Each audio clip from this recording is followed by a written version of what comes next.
I know that you're a father of girls, and I have a daughter myself, and one of the things that struck me about this film was the way the whole romance was handled. Just your thoughts as a dad watching that play out.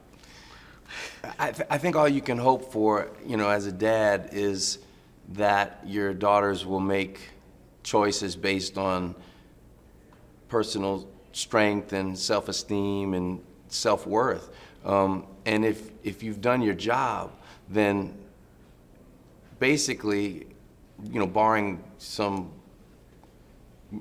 inevitable mistakes, they'll end up with people that you approve of, because the window through which they look at dates is much smaller. Is a stronger filter. So I'm used to that in my house, and I'm proud of my daughters and the choices that they make. And it's you can take some of that and carry that over into the relationship that I have with Hazel in the film. So it was a comfortable place to be, because I sort of know that in my real life. Dolphin Tale, the first one, did extremely well. Your thoughts when the proposal, A Dolphin Tale 2, why a sequel? Were you nervous? I wasn't nervous because I had no intention of doing it. I thought it was a joke, actually, when they said we want to do a sequel. I'm saying, well, that's impossible. What could you possibly tell? Like, what story is there to tell?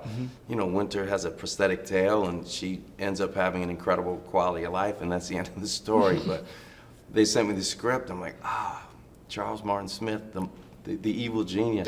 He's done it again, and he really did. I mean, it's a more complicated, intricate story that happened. It's based on true events again, and I was thrilled about it.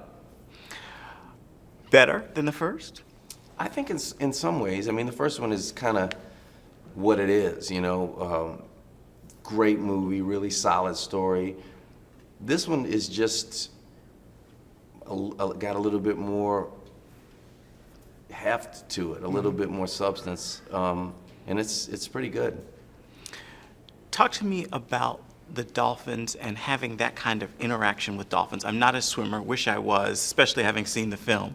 What's that like? It's pretty great, and I do swim, but I didn't even have to swim like in these movies. Like the way they have the pool set up, there's platforms, and you can be in the water with these incredible creatures, and it's humbling, because not only are they're physically big creatures, but you get the sense that there's some sort of connection there, as opposed to if it were a fish of some sort, or it's like being in the water with a human being that doesn't speak, but there's certainly a connection there. It's pretty cool.